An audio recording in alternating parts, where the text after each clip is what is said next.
Though exact situations are challenging to replicate, sometimes we can find similar production from historical markers. Today we are looking at 5 players who could recreate 2023 success stories in fantasy. But before we dig in, head over to 4for4.com and use promo code YouTube to get yourself 25% off any subscription plan. On to Tennessee, then Atlanta, Woodside, throwing deep.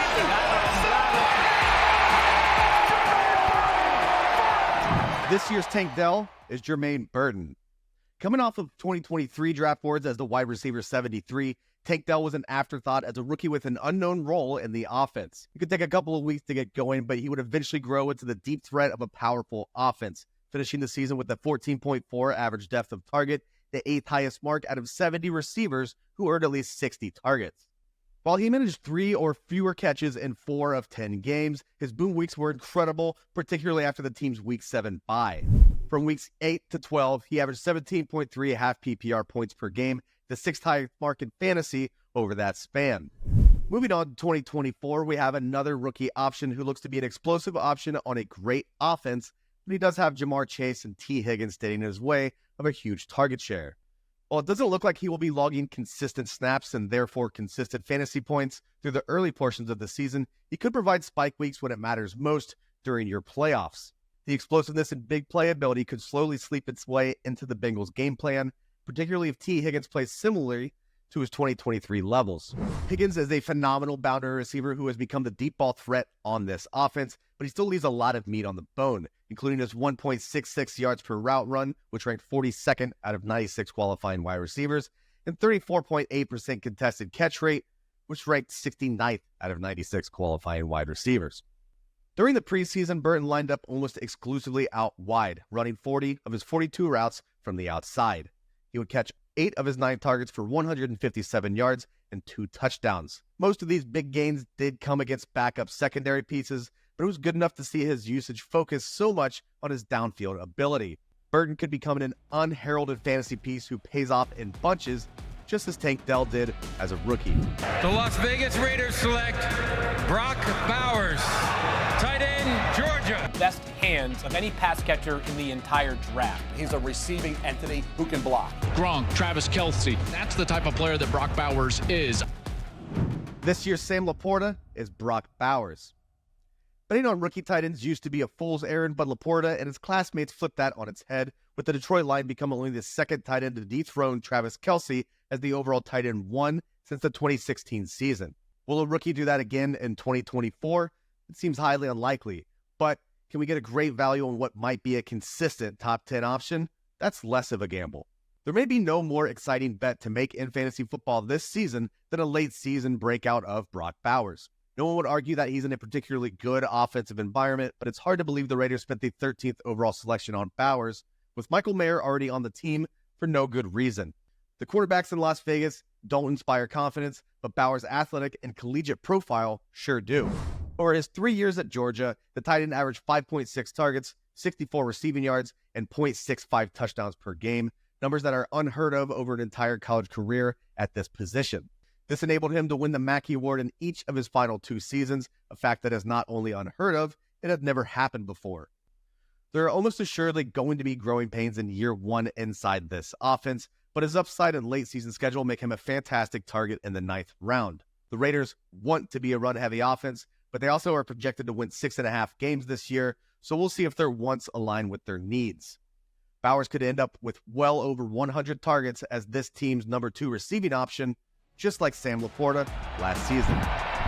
Nix throws, touchdown. Touchdown grab for Denver.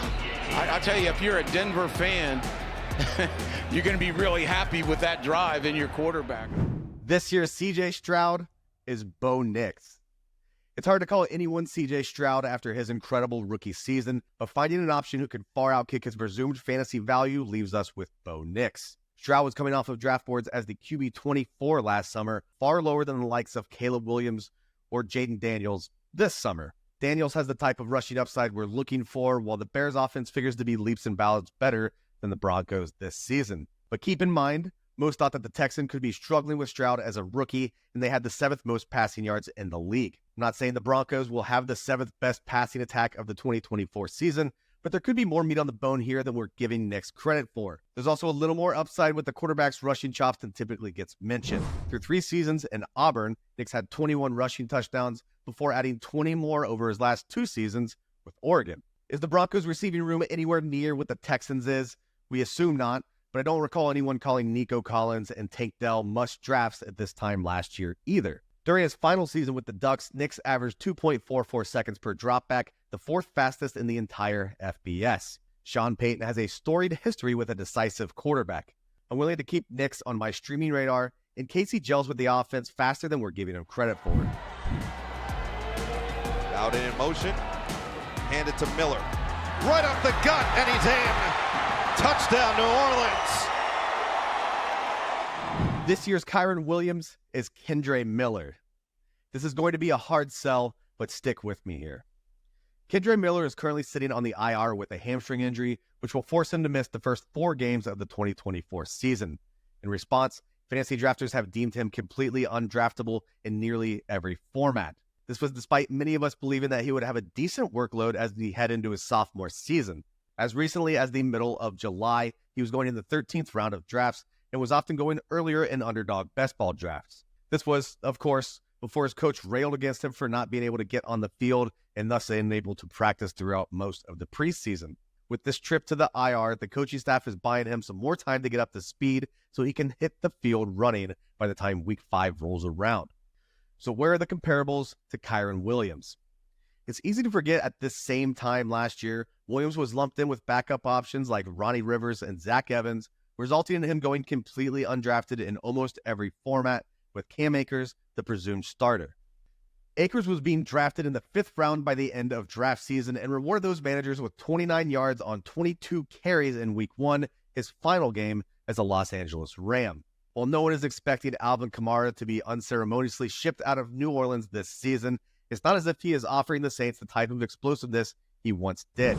Last year, Kamara ranked 52nd out of 63 qualifying backs with his 2.51 yards created after contact, as well as 52nd with his 13.7% breakaway run rate. It was his 3rd straight season with a breakaway run rate below 15%. In a backfield that doesn't have many options to spell Kamara this season, Kendre Miller could be the guy who takes over an outsized role despite sitting on waiver wires right now. Here's Howard stepping up in the pocket. Now flush to the right. Back of the end zone. Caught for a touchdown. Ben Sinnott, the fullback. This year's Trey McBride is Ben Sinnott. The rookie tight end was drafted in the 3rd round to the Washington Commanders, a team that is currently projected to score the 26th most points in the NFL this season. And if those 2 red flags weren't quite enough for you, the team also went out and grabbed veteran Zach Ertz to handle a lot of the pass-catching duties while Sinnott gets up to speed. Sounds a lot like how the Arizona Cardinals were handling Trey McBride last season.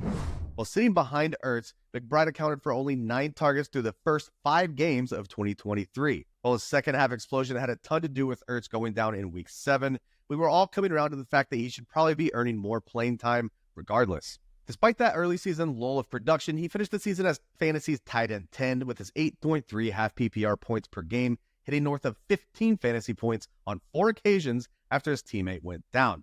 Now, we're not projecting Ertz to get injured this season, but he will turn 34 years old in November and is returning from that aforementioned quad injury. There's also the fact that McBride was operated inside of a team that only scored the 24th most points in the league, but also had a lack of options in terms of receiving depth.